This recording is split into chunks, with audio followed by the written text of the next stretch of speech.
Le grand principe de leadership. Le grand principe de leadership. Donc nous allons commencer par là. Et en même temps, nous allons chercher nos Bibles et nous allons lire Matthieu 20, versets 20 à 28. Et donc nous allons lire, mais après nous allons garder le passage parce qu'on va essayer de parler de cela verset par verset. Matthieu chapitre 20, versets 20 à 28. Oui, 20 à 28. Oui, c'est lui. Alors la femme de Zébédée, la mère de Jacques et de Jean, s'approcha de Jésus avec ses fils. Elle se prosterna devant lui pour lui demander une faveur. Que désires-tu lui demanda-t-il. Elle lui répondit, voici mes deux fils. Promets-moi de faire siéger l'un à ta droite, l'autre à ta gauche dans ton royaume. Jésus leur répondit, vous ne vous rendez pas compte de ce que vous demandez. Pouvez-vous boire la coupe que je vais boire? Oui, lui répondit-il, nous le pouvons. Alors Jésus reprit, vous boirez en effet ma coupe, mais quant à siéger à ma droite ou à ma gauche, il ne m'appartient pas de vous l'accorder. Ces places reviendront à ceux qui mon Père les a préparés. En entendant cela, les 10 autres s'indignèrent contre les deux frères. Alors Jésus les appela tous auprès de lui et dit, vous savez ce qui se passe dans les nations. Les chefs politiques dominent sur leur peuple et les grands personnages font peser sur leurs autorités. Qu'il n'en soit pas ainsi parmi vous. Au contraire, si quelqu'un veut être grand parmi vous, qu'il soit votre serviteur. Si quelqu'un veut être le premier parmi vous, qu'il soit votre esclave. Car le Fils de l'homme n'est pas venu pour se faire servir, mais pour servir lui-même et donner sa vie en rançon. Amen. Merci, mon frère Paul. Donc, c'est de ça que nous allons parler, le grand principe de leadership, donc à la lumière de la parole de Dieu. Donc, Matthieu, chapitre 20, versets 20 à 28. Ici, nous voyons l'histoire d'une famille. Qu'est-ce qu'ils cherchaient réellement, Jean et Jacques? Qu'est-ce qu'ils cherchaient avec Jésus dans cette histoire que nous venons de lire? Oui, mon frère André. Une place d'honneur. OK? Paul, j'ai vu. Là? Je n'ai pas. La grandeur. OK, la grandeur. C'est exactement ce qu'ils cherchaient. Mais quelle a été la réaction de Jésus lorsqu'ils ont présenté leurs besoins? Jésus a dit que ce n'était pas nécessaire. Que c'est à Dieu la cette place à Dieu. Verset 22. Regardons verset 22. Oui, Paul?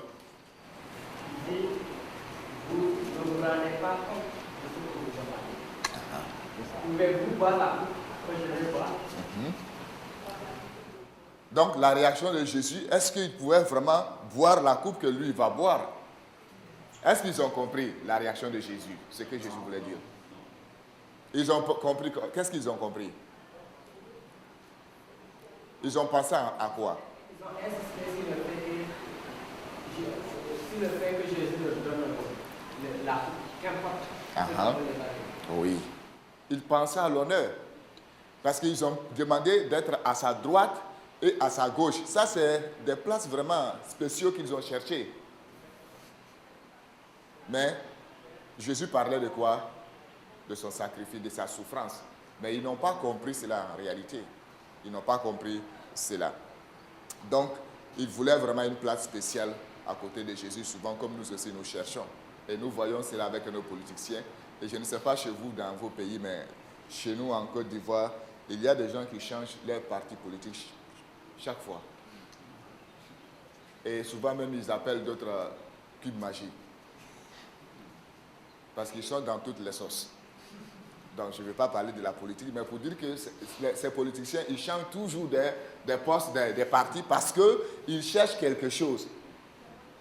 Et donc, il ne faut pas que cela soit ainsi pour nous. Et Jacques et Jean cherchaient vraiment ces places-là. Et que nous allons continuer avec le passage. Verset 23. verset 23. Comme on vient de lire déjà, qu'est-ce que réellement, d'où vient l'autorité spirituelle? L'autorité spirituelle, d'où vient cela? Oui, voilà. Cela vient de Dieu. D'accord? J'ai vu la main de Ibo aussi. Ça vient de Dieu. L'autorité spirituelle vient de Dieu. Ça, c'est très important. Comme avant-hier, je crois avant-hier, on a parlé de dessein ici, n'est-ce pas? De la vision et de l'appel. C'est Dieu qui appelle le leader. Donc, l'autorité spirituelle vient aussi de Dieu. Donc, dans le leadership, ce n'est pas le titre vraiment qui est important. Ce n'est pas le titre qui est important, mais c'est quelque chose de l'intérieur. C'est une œuvre spirituelle, c'est quelque chose vraiment qui vient de l'intérieur de la personne, que Dieu met dans la vie de la personne, qui est une œuvre du Saint-Esprit qui nous amène à avoir cette autorité spirituelle. Et cela est très important.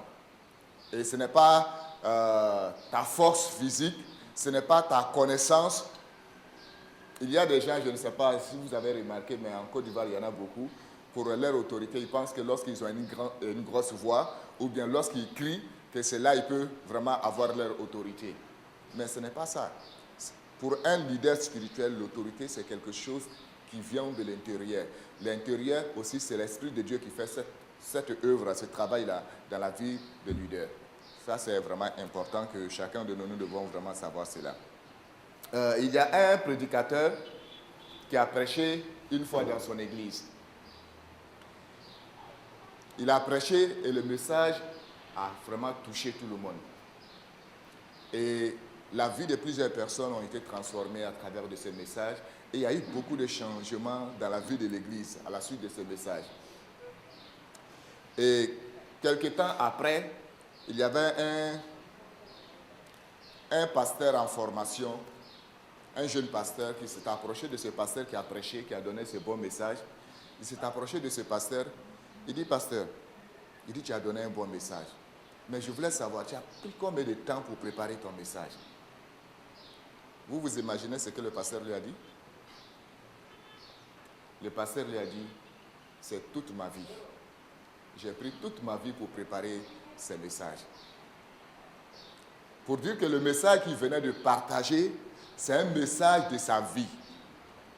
Ce n'est pas un message qu'il a préparé selon sa capacité, sa connaissance, mais c'est un message de sa vie. Tout ce qui s'est passé dans sa vie, comment il était, c'est ce message qu'il a transmis vraiment aux autres. Et Dieu a utilisé cela vraiment pour toucher la vie des autres. Parce qu'il se voyait dans le même message.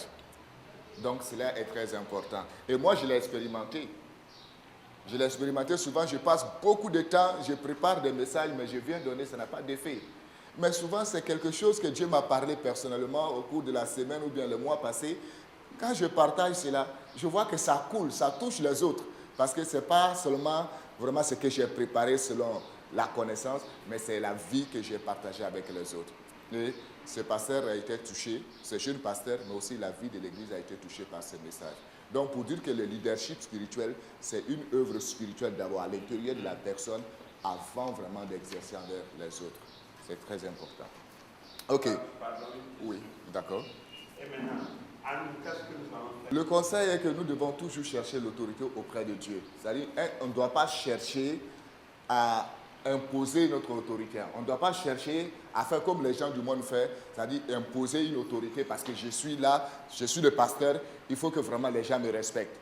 Mais il faut que notre vie, on va arriver à cela plus tard, mais il faut que cette autorité soit quelque chose de spirituel que les gens voient à travers nos vies. Je prends un exemple, c'est simple. Est-ce que Dieu nous a donné tous l'autorité spirituelle vraiment de chasser les démons? Si. Il a appelé les disciples, il dit, je vous donne le pouvoir de chasser les démons, de marcher sur les serpents, etc., etc. Mais tu vas trouver deux personnes. Personnellement, j'ai expérimenté cela. Il y a des gens, quand ils chassent les démons, parce qu'on dit qu'ils ont l'autorité, ils crient jusqu'à ce que la voix parte. Je me pose la question, moi-même, je me suis posé, parce que moi-même, j'ai fait cela. Est-ce que ça, c'est l'autorité?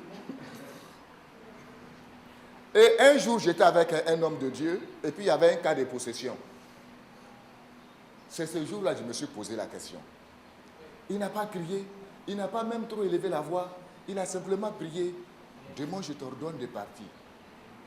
Ce qui s'est passé là, moi je suis resté, j'ai dit, mais qu'est-ce que je suis en train de faire depuis des années? Je me fatigue.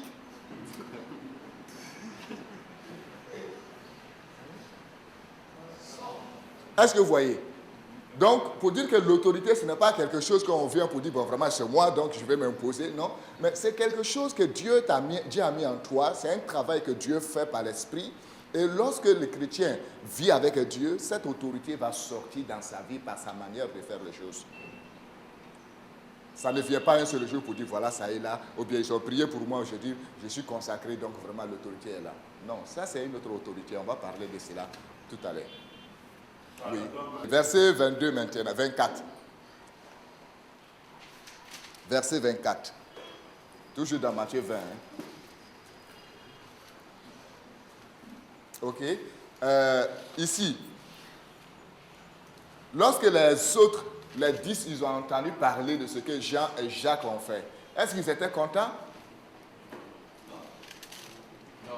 Pourquoi? Parce qu'on pouvait les arracher ce qu'ils prédestinaient être à l'hôpital. Ok. On est tous d'accord avec ce que André vient de dire. Ils n'étaient pas contents. La Bible dit qu'ils étaient indignés. Verset 24. Ils étaient indignés. Pourquoi? Parce qu'eux-mêmes, ils convoitaient la même place. S'ils ne convoitaient pas, ça n'allait pas les déranger. Mais du fait qu'ils convoitaient la même place, ils étaient tous indignés parce qu'ils savaient que Jésus allait partir, que Jésus allait mourir. Donc chacun se posait la question, même si on regarde la Bible, même quelque part la Bible dit qu'ils discutaient entre eux pour voir qui était le plus grand. Et puis Jacques et Jean, et ils sont les plus malins, ils prennent leur maman pour aller demander pardon à Jésus de leur donner la place de droite et puis à gauche.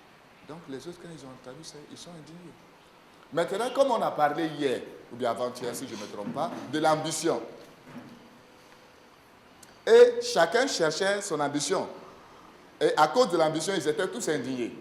Maintenant, la question, est-ce que c'est notre ambition, c'est pour la gloire de Dieu, ou bien c'est notre ambition personnelle?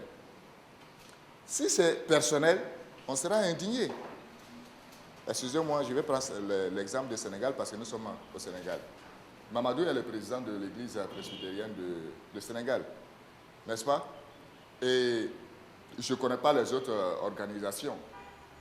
Et puis, moi, je suis là, je dis, je crois que comme on a commencé le ministère ensemble, on a fait beaucoup de choses. Je pense que vraiment Mamadou va me prendre comme vice-président. N'est-ce pas? Mais je n'ai pas dit ça à Mamadou, mais j'ai cette conviction intérieure. Et puis, à ma grande surprise, c'est Salomon que Mamadou prend. Qu'est-ce qui va se passer?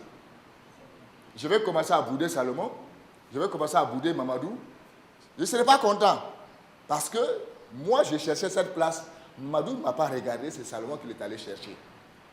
Et c'est Salomon, c'est ce que j'ai dit, non? Il vient de dire. Donc, vous voyez, et c'était la même situation avec les disciples. Maintenant, quelle est notre ambition? Nous devons vraiment faire attention avec notre ambition. Il faut que l'ambition soit pour la gloire de Dieu, mais pas pour notre propre ambition personnelle. Malheureusement, personne ne peut dire que son ambition est à 100% pour la gloire de Dieu. Comme je disais la dernière fois, c'est une chose, nous luttons chaque jour avec Dieu. Mais il ne faut pas laisser ces choses nous dominer, parce que c'est lié à notre nature pécheresse. Et donc la soif de dominer, vraiment c'est lié à la nature humaine. La soif de pouvoir, c'est lié à notre nature. Vous voyez, même quand on regarde dans la Bible, il y a des gens qui ont bien commencé, ils étaient humbles. Mais comment ça s'est terminé? Un bon exemple pour moi, c'est Saül. Il était humble. Et Dieu l'a choisi. Mais après, il est devenu comme ça. Même il a fait un monument en son nom. À cause de cette gloire, son ambition personnelle, l'orgueil, tout cela. Donc nous devons chacun nous méfier de cela. On va regarder verset 25. Et puis, verset 25. Jésus les appela et dit, vous savez que les chefs des nations les tyrannisent et que les grands abusent de leur pouvoir sur elles. Donc, comment les gens du monde dirigent?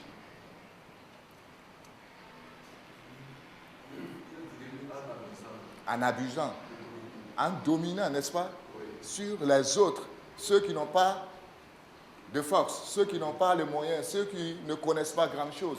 Ils cherchent toujours à dominer, etc., etc. Et lorsque nous voyons cela, souvent on a le cœur serré. On dit, mais pourquoi ça? Mais est-ce que souvent cette réalité se trouve dans l'église aussi? Quelqu'un peut me donner un exemple? Oui. Ok, je vais faire une petite parenthèse. Chez vous, à Dakar, ici, au Togo, quand on fait le culte en général, on fait combien d'offrandes? En général, les gens font combien d'offrandes? Les paniers qui passent? En général, Une, deux. Mais chez moi, à Abidjan, 3, 4, 5 fois. Dans un culte. Tout juste avant de venir ici, j'étais en train d'enseigner les nouveaux, c'est-à-dire les candidats au baptême. J'ai demandé, ils ont dit, ah, là où ils ont assisté au culte, c'est 3, c'est 4 fois. Pourquoi? Ils ont toujours des moyens, il y a dîme, il y a l'offrande, il y a l'argent de pasteur, etc., etc. Etc., etc. Donc, pour appuyer la parole de mon frère ici, c'est-à-dire, est-ce que c'est la gloire de Dieu que nous cherchons ou bien notre ambition, c'est nous-mêmes? L'une des choses qui est liée à cela, au pouvoir, c'est l'argent. C'est l'argent. Et nous, c'est vrai, nous parlons des autres, mais nous devons nous examiner nous-mêmes. Notre ambition, c'est quoi? C'est réellement servir le Seigneur? C'est rendre gloire à Dieu? Ou bien vraiment, nous cherchons une place comme Jean et Jacques pour dominer? Donc nous allons regarder encore un passage dans la Bible vraiment qui parle de cela d'une manière claire. Dans 3 Jean. 3 Jean, chapitre 3 Jean, versets 9 à 10.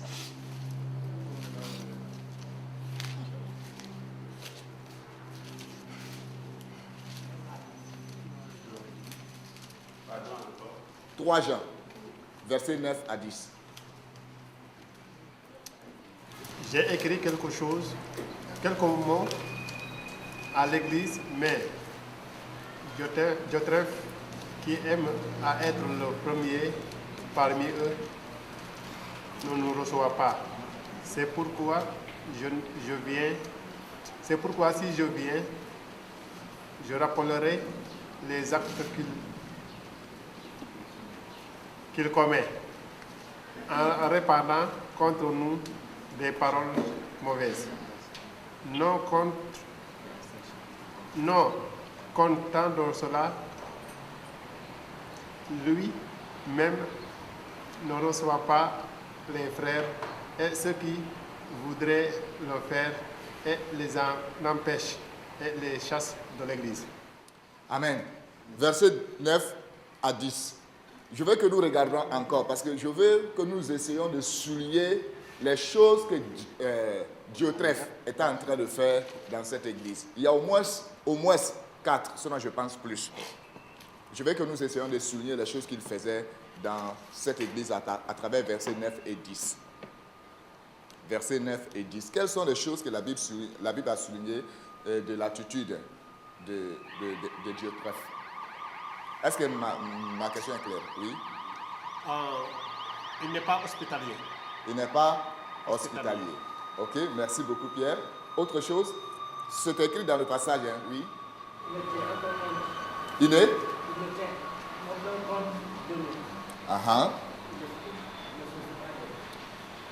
D'accord. Paul, puis après, quoi ici? Il va être le premier. Il va être le premier. Malheureusement, je crois que nous avons tous l'expérience de cela dans nos pays, vraiment, quand nous regardons les églises. Il va être le premier. Et aussi, comme Pierre a dit, il n'est pas hospitalier. Et mon frère, tu voulais parler quoi pour Oui, c'est ce que je voulais dire. Il voulait être le premier. Ok. Il y a autre chose que nous voyons dans le passage. Il a aussi ses ordres et quiconque ne respecte pas ses ordres, il t'élimine de l'assemblée. Il empêche les gens de recevoir. Lui-même, il ne veut pas recevoir. Donc, je parle de ça comme hospitalier. Maintenant, il veut pas. Il empêche aussi ceux qui veulent le recevoir. En plus, il les chasse de l'église. Ceux qui insistent de recevoir, il les chasse de l'église. Vous voyez l'attitude de Jethro? Ça, c'est l'attitude de quelqu'un qui veut toujours dominer. Il veut être premier. Et il tient des propos méchants envers les autres. Mais c'est la chose qu'il faisait, qu'il aime être le premier. Il tenait des propos méchants contre les autres. Il n'aimait pas recevoir les autres. Et aussi, ceux qui veulent le recevoir, il les empêchait. Et il les chassait aussi de l'église. Et nous devons chacun nous méfier de ces genres de choses parce qu'en réalité, ça se trouve dans les églises. Quand nous voulons être patrons, nous voulons être les premiers, on ne veut pas quelqu'un d'autre à notre côté, ni au-dessus de nous. C'est comme ça que nous agissons. Parce qu'on veut que tout le monde reste en bas. Nous allons continuer. Le grand principe, nous sommes en train de parler de grand principe de leadership. On va lire maintenant versets 26 à 27. Dans Matthieu. Dans Matthieu. Qu'il n'en soit pas ainsi parmi vous. Au contraire, si quelqu'un veut être grand parmi vous, qu'il soit votre premier. Si quelqu'un veut être le premier parmi vous, qu'il soit votre esclave. Waouh, ça c'est fort. Qu'il soit votre esclave. Qui veut être esclave de son ami? Quand on dit serviteur, c'est un peu du lié, n'est-ce pas? Mais quand on dit esclave, nous les Africains, nous connaissons le mot esclave. Je sais que tout le monde connaît, mais nous connaissons plus. Personne ne veut être esclave de son ami. Mais Jésus dit le grand principe d'un leadership spirituel, qu'il soit esclave de tous. Waouh! Ça, c'est quelque chose que j'aime. Je ne sais pas si c'est un mot sénégalais, mais en tout cas, je dis ça souvent. Waouh! Et il faut que tu sois esclave de tous. Je vais servir le Seigneur, mais être esclave de tous, ça c'est difficile. Mais c'est là le principe, le grand principe de leadership spirituel. Le grand principe, Paul l'a dit dans 1 Corinthiens chapitre 9 quelque part, il dit lui, il est libre à l'égard de tous. Mais il s'est fait quoi? Serviteur de tous. Et si on prend le mot selon le grec, ça dit il s'est fait esclave de tous. Donc, la question que je veux poser, parce que nous sommes en train de parler de grand principe de leadership, qu'il faut être serviteur de tous, il faut être esclave de tous, n'est-ce pas? Est-ce que Jésus nous a montré l'exemple de cela? Oui. Jésus nous a montré l'exemple de cela. Donc, je vais vous écouter là, à ce niveau. Est-ce qu'on peut donner des exemples sur Jésus? Oui, mon frère. Jésus a lavé les pieds de ses disciples. Ok. Il a donné la nourriture à ses disciples. Ok. Merci beaucoup pour cela. Jean chapitre 13, Jésus nous a montré un bon exemple ici. Il a lavé les pieds de ses disciples. Donc nous soulignons cela. Puis encore, j'ai vu la main de quelqu'un d'autre. Un autre exemple. Nous sommes en train de parler de le grand principe de leadership. Donc le grand principe c'est quoi? Un leader doit être serviteur. Il doit servir les autres. Il doit être esclave des autres. C'est ce que la Bible enseigne. Maintenant, Mamadou a dit que ceux qui sont venus auparavant, est-ce qu'ils ont été un bon exemple? S'ils étaient un bon exemple, ce problème n'allait pas se retrouver aujourd'hui. Si nous enseignons cela et que nous ne pratiquons pas, ça ne sert pas à grand-chose. Maintenant, nous avons parlé de Jésus qui est le bon exemple pour nous. Maintenant, je pose la question, est-ce que Jésus nous a montré l'exemple d'être serviteur? Oui. Il a dit oui, que Jésus a lavé les pieds de ses disciples. Maintenant, je vais écouter Andy, Paul, et puis après Moussa. S'engager avec ses disciples, le manger sur au même bon. On ne le savait pas avant. Quelqu'un qui veut être le premier, est-ce qu'il va s'asseoir avec les autres pour manger? Non, il ne va pas le faire. En tout cas, en Côte d'Ivoire, moi, en tout cas, c'est rare que je trouve cela. Un pasteur mangeait. Un jour, j'étais en train de faire la peinture de l'église avec les fidèles. on faisait la peinture parce qu'on a décidé, on a de prendre quelqu'un qui va coûter cher, nous-mêmes on va mettre la peinture. Et puis il y a un pasteur qui passait, il a salué parce qu'il sait que c'est l'église, il a salué. Et aussi, il tourne, il regarde, il voit que je suis au milieu des fidèles. Il dit, hé, toi aussi tu es là. Ça dit, pour lui, ce n'est pas normal que je sois avec les fidèles pour faire. Jésus que nous suivons, Jésus a fait. Il a lavé les pieds de ses disciples. Donc, c'est Paul qui parlait. Tu as dit, il a fait quoi encore? Il a mangé avec les autres. Ok, donc on va lire Marc chapitre 1, versets 29 à 35. Toujours, nous sommes en train de parler de l'exemple de Jésus. Donc, soulignez cela, qu'il a lavé les pieds de ses disciples. Jean chapitre 13. Il a lavé les pieds de ses disciples. C'est un bon exemple pour nous si nous voulons être l'exemple d'un leader spirituel. Donc, la deuxième chose, c'est Marc chapitre 1, verset 29. Verset 29 que nous allons lire à partir de là. Verset 29 à 35. En sortant de la synagogue, ils se rendirent avec Jacques et Jean à la maison de Simon et d'André. La belle-mère de Simon était couchée, ayant la fièvre, et aussitôt on parla d'elle à Jésus. S'étant approché, il la fit lever en lui prenant la main, et à l'instant la fièvre la quitta. Puis elle les servit. Le soir, après le coucher du soleil, on lui amena tous les malades et les démoniaques. Et toute la ville était rassemblée devant sa porte. Il guérit beaucoup de gens qui avaient diverses maladies. Il chassa aussi beaucoup de démons. Et il ne permettait pas aux démons de parler parce qu'ils le connaissaient. 35, hein? Jusqu'à 35. Vers le matin, pendant qu'il faisait encore très sombre, il se leva et sortit pour aller dans un lieu désert où il pria. Amen. Quand nous regardons ce petit passage de versets 29 à 35, c'est chargé. Une journée chargée pour Jésus. Mais Jésus a fait quelque chose qui est frappant. Il était fatigué parce qu'il a fait plusieurs choses. Mais lorsque les gens sont venus le voir, il était prêt de faire face aux besoins des gens. D'abord, il a commencé la journée. La Bible dit qu'il était dans le temple, synagogue, avec les disciples. Il est sorti de là, il est allé chez Pierre. Il est allé trouver que la belle-mère de Pierre était malade. Il a prié pour elle. Et le soir, qu'est-ce qui s'est passé? Les gens sont venus avec les malades et les démoniaques. Et tôt le matin encore, la Bible dit qu'il se lève pour aller prier. Si c'est nous, on va fermer la porte. On va s'enfermer, on va se cacher, on va dormir, on va se reposer parce qu'on est fatigué. On a fait beaucoup de choses. Mais ici, ce que nous voyons, l'une des choses comme qui caractérise vraiment un leader spirituel, un leader serviteur, c'est quelqu'un qui répond aux besoins de ses fidèles. Jésus a montré l'exemple de cela.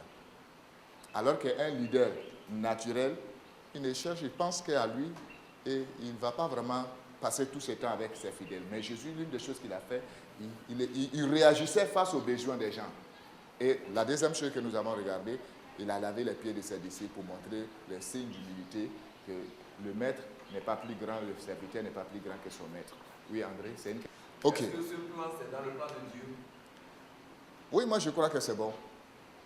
Je ne peux pas dire si c'est lundi ou mardi ou mercredi, mais c'est bon de prendre quand même un jour ou bien des jours dans la semaine pour se reposer.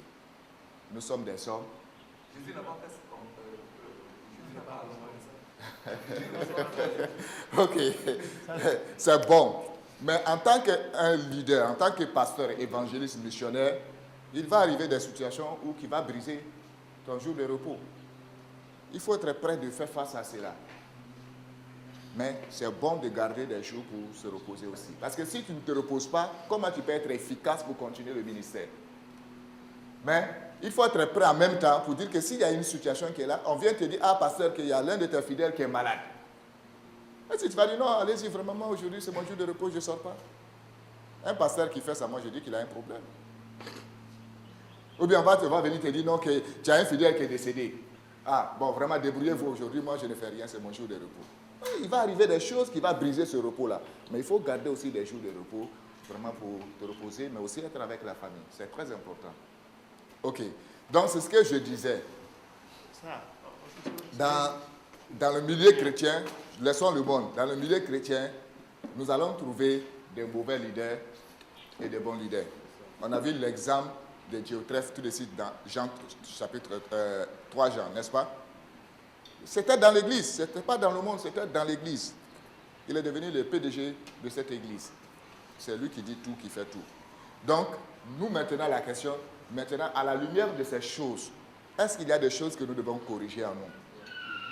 C'est sûr que nous trouvons des choses qui ne sont pas normales. Mais est-ce que nous, il y a des choses que nous pouvons changer en nous avec la grâce de Dieu? C'est ça qui est plus important. Ok. Maintenant, on va continuer avec le temps. Maintenant, prenons notre document ici. Et nous allons parler des qualités d'un leader serviteur. Voilà. Et je vais demander à Ivo de lire cela. Numéro 1. Il y a 6 points dedans. Le numéro 1. Il cherche l'intérêt de ce qu'il dirige.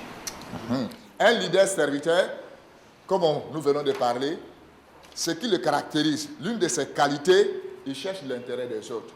Mais un leader naturel, comme Bosco a dit, il cherche son intérêt. Oui. Il cherche son intérêt. Donc, maintenant, la question, nous qui sommes là, c'est vrai, peut-être on a vu des exemples qui ne sont pas bien. Nous qui sommes là, maintenant, est-ce que nous sommes des leaders qui cherchons l'intérêt de nos fidèles, des personnes que nous dirigeons, ou bien nous cherchons notre propre intérêt? Ce qui montre que nous sommes leaders serviteurs, l'une des choses est que nous cherchons l'intérêt des autres. Jésus est un bon exemple. C'est écrit dans le passage Philippiens chapitre 2, versets 3 à 4. Versets 3 à 4. Philippiens chapitre 2, versets 3 à 4. Ok. Et deuxième point, Ibo, tu vas nous lire cela. Deuxième point. Il aime rendre compte. Il aime rendre compte. Est-ce que tous les leaders aiment rendre compte? Non. Jamais. La réponse est claire, jamais. Il y a des leaders, vraiment, ils n'aiment pas entendre parler de ça. C'est à lui que les autres doivent rendre compte. Mais lui rendre compte, c'est difficile. Mais un leader serviteur qui ne cherche pas sa gloire, qui ne cherche pas son intérêt, c'est quelqu'un qui est prêt de rendre compte. On t'a confié une mission, tu es prêt de rendre compte de cela. Parce que tu acceptes l'autorité, tu acceptes que Dieu soit ton autorité, tu acceptes les personnes qui sont là, que c'est Dieu qui les a mis là, et tu rends compte à ces personnes. C'est une chose qui est très importante. Ok, nous allons continuer. Et numéro 3, il a un grand amour pour ceux qu'il dirige. Galates 5, verset 13, nous parle de l'amour qu'il faut avoir pour servir le Seigneur. Numéro 4, prêt à écouter les autres. Prêt à écouter les conseils des autres. Prêt à écouter les critiques des autres. Ah, ça c'est un point vraiment qui est important. La Bible dit que sur la terre, il n'y avait pas quelqu'un humble comme Moïse. N'est-ce pas? Nombre chapitre 12. Mais Moïse est passé dans une école spéciale pour arriver à ce stade-là. L'école de Dieu, où Dieu l'a brisé pour arriver à ce stade. Mais dans le ministère, quelqu'un est venu donner du conseil à Moïse. Est-ce que vous vous rappelez de ces passages? Exode chapitre 18. Moïse, Jéthro. Moïse faisait beaucoup de choses. Jéthro est venu dire, Moïse, vraiment, tu t'épuises. Je vais te donner un conseil. Si Dieu est avec toi, il faut appliquer cela. Est-ce que Moïse a rejeté? Non. Moïse était un grand leader. Mais il a écouté le conseil de son beau-père. Mais il y a des leaders qui n'aiment pas écouter des conseils. Qui n'aiment pas écouter les critiques. Mais aussi souvent les critiques nous aident à mieux améliorer notre vie, à mieux faire les choses. Donc un leader serviteur, c'est quelqu'un qui écoute les critiques des autres. Souvent ce n'est pas intéressant, mais ça nous aide dans notre ministère. Aussi l'humilité sincère, point 5. Un leader serviteur, c'est quelqu'un qui a une humilité sincère. Parce qu'on dit sincère parce qu'on peut faire l'apparence d'être quelqu'un humble. Mais en réalité, ce n'est pas sincère. Pierre a dit, ouais, c'est pas sincère. Et il y a à Abidjan, il y a un pasteur qui est un exemple pour moi. Il y a un pasteur qui est un exemple pour moi. Il est l'un des fondateurs de l'une des grandes églises en Côte d'Ivoire. Mais vraiment, c'est un pasteur qui est humble. Tout le monde peut s'approcher de lui. Tu peux le voir avec les autres.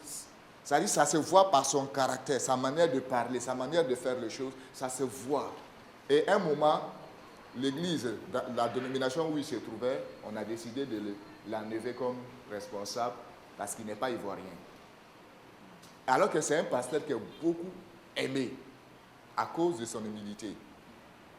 Ce pasteur ne s'est pas justifié. Il n'a pas cherché à se défendre. Ils l'ont amené quelque part où il n'y avait personne. On dit il n'a qu'à aller faire une église. S'il a trouvé des fidèles, il va rester là-bas jusqu'à sa mort. Il a accepté. Alors qu'il est vraiment l'une des premières personnes qui ont commencé le ministère. Mais Dieu l'a béni. Il a une grande église. Vraiment, il fait le ministère. Et ils l'ont enlevé dans le bureau de la dénomination. Il a accepté sans faire de bruit. En tout cas, ce pasteur, quand je parle de lui, toujours il est un bon exemple pour moi. Il y a beaucoup de pasteurs à Abidjan. Mais lui, je le regarde toujours comme un exemple. Et nous aussi, nous devons regarder plus les personnes qui sont des bons exemples, mais ne pas trop regarder. Parce que nous, les hommes, on est plus attirés vers le côté négatif que le côté positif. Regardons les exemples qui peuvent nous aider à mieux faire. Ne regardons pas les exemples négatifs. Donc, comme nous sommes en train de parler de leader serviteur, c'est quelqu'un qui ne cherche pas sa gloire. Il y a point 6. Point 6, je vais parler de cela rapidement. Il est prêt à partager son pouvoir. Est-ce qu'un leader naturel partage son pouvoir? Il ne cherche pas à partager son pouvoir. Mais leader serviteur, l'une des choses qui montre, c'est quoi? Il partage. Parce que ce n'est pas sa gloire, ce n'est pas son royaume. C'est le royaume de qui?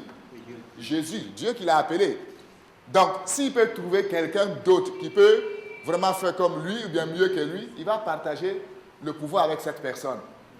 Mais leader naturel, qu'est-ce qu'il va? Il dit, lui là, si je le mets ici, il risque vraiment de prendre ma place demain. Donc, qu'est-ce qu'il va faire? S'il peut mettre son pied pour l'écraser, c'est ce qu'il va faire. Ça, c'est quelque chose que nous avons tous en nous. Ça, c'est la nature pécheresse. Donc, je ne veux pas que lui là me dépasse. Mais si nous cherchons vraiment à rendre gloire à Dieu, à servir le Seigneur, nous devons vraiment partager le pouvoir, c'est-à-dire le ministère que nous avons avec tous les autres. J'ai écouté hier Mamadou. Il ne parlait pas à moi. Il parlait à quelqu'un d'autre, mais j'ai écouté cela. Il parlait serré, je ne comprends pas serré. Mais comme souvent, il y a des petits mots en français. Donc, j'ai capté cela. Il a dit qu'il a une vision. Ils ont une vision. Je ne sais pas qu'est-ce qu'il disait en général. Mais l'objectif est que là où le frère est en train de faire le ministère, dans quelques moments, il veut qu'ils arrivent à trouver des responsables. Pour que ces responsables puissent exercer le ministère avec le frère, pour que le frère continue ailleurs. Quand j'ai écouté ça, j'étais là, je n'ai rien dit, mais ça m'a touché. C'est-à-dire qu'ils ne sont pas là pour créer leur propre royaume là, mais on est là, on cherche des personnes qui peuvent nous aider dans le ministère, et puis nous allons continuer ailleurs. C'est ça, un leader serviteur, il sait qu'il est là pour chercher la gloire de Dieu, mais pas son intérêt personnel. Donc il faut partager le pouvoir. Donc un leader serviteur, il ne cherche pas, son importance, ce n'est pas le titre. Ce n'est pas le titre qu'il cherche, mais la vision que Dieu lui a confiée. Il y a une question? C'est pas une question. Ok, donc on va continuer. C'est une contribution. Ok, à cause du temps. Est-ce que vous connaissez des pasteurs, des leaders qui cherchent des titres? Ça, nous parlons maintenant de l'application. Quelqu'un peut me donner un seul exemple? Un seul exemple. Avec le nom. Qui cherche des titres? On va donner le nom. Non, je n'ai pas dit non, un exemple. Peut-être tu as vu un pasteur quelque part. Tu donnes un exemple sans donner le nom. Moi, j'ai parlé d'un pasteur qui a un bon exemple. Je n'ai pas dit son nom, je n'ai pas dit son église. Oui. Quand on avait élevé le comité des pasteurs. Comité des pasteurs? Oui. Oui. C'est un bon exemple. Ça se passe à Abidjan de cette manière, mais pas au niveau de l'individu, mais au niveau de la dénomination. C'est-à-dire ici, exemple au niveau de la fédération, on a choisi l'église de Togo pour être le président. Qu'est-ce qui va se passer? Maintenant, on demande à chaque église de cotiser. Maintenant, Mamadou, son église est riche. Moi, mon église est riche. Mais on nous demande tous de payer 100 000 par mois, bien par an. Comme nous ne sommes pas présidents, c'est Togo qui est président, on va boycotter. Comment? On ne donne pas la cotisation. Si l'argent ne rentre pas, comment Togo pourra travailler. Est-ce que vous voyez? Mais lorsque maintenant on les met devant, ils sont prêts de donner leur cotisation, même donner plus. Moi, j'ai vu ça à Abidjan. Je ne vais pas parler au niveau de l'individu, c'est pour appuyer ce que l'autre dit. Et souvent, c'est comme ça. Parce qu'on pense que c'est lorsque nous avons un titre, nous sommes présidents.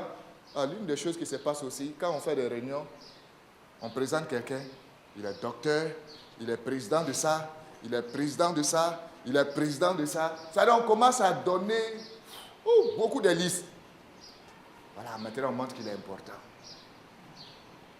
Je ne dis pas que ce n'est pas important, mais quel est l'objectif? Est-ce qu'on donne ces choses pour dire que vraiment c'est un homme qui est important? Un leader serviteur, il n'est pas préoccupé par ces choses, mais il est préoccupé par ce que Dieu lui a confié de faire. Et nous aussi, c'est ce que nous devons chercher. Et si nous cherchons cela, Dieu va nous utiliser puissamment. Mais si c'est le titre, arrivé à un moment, c'est le titre seulement que tu vas chercher. C'est le titre seulement que tu vas chercher, mais pas le ministère que Dieu t'a confié.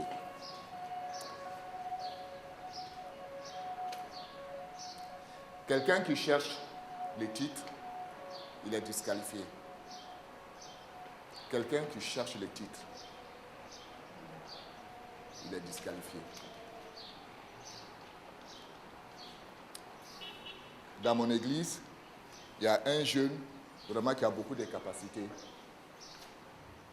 Et on voulait vraiment le former pour qu'il soit l'un des pasteurs ou missionnaires dans l'église. Il a beaucoup de capacités. Mais vous voyez ce qu'il a fait? Il a commencé à dire aux fidèles de l'appeler apôtre.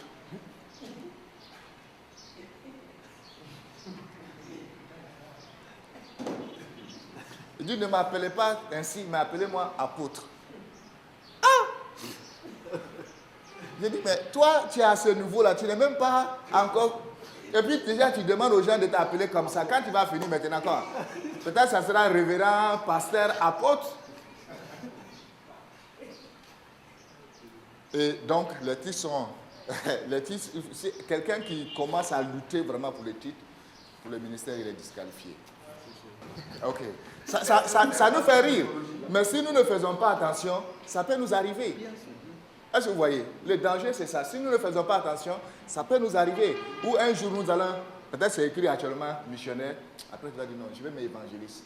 Non. Peut-être si je mets apôtre aussi à côté, c'est bon. Ça peut nous arriver. Parce que c'est quelque chose qui est à nous chacun. Mais nous devons vraiment lutter avec cela. Ne pas laisser la chair prendre le dessus, mais l'esprit, être un leader serviteur. Et donc, je voulais vous laisser parler là, mais vraiment, je vais dire simplement sans vous laisser parler. Est-ce que vous avez vu l'exemple des leaders serviteurs dans les ministères? Est-ce que vous avez vu des exemples? Oui. Et qu'est-ce que vous avez remarqué? Qu'est-ce que vous avez... Je vais laisser une seule personne vraiment parler. Qu'est-ce que tu as remarqué dans la vie de cette personne qui montre comme un exemple? Maintenant, dans la deuxième question que je veux, est-ce que aussi dans le ministère, est-ce que vous avez vu l'exemple des personnes, des leaders, mais pas serviteurs, leaders naturels, leaders qui cherchent à dominer?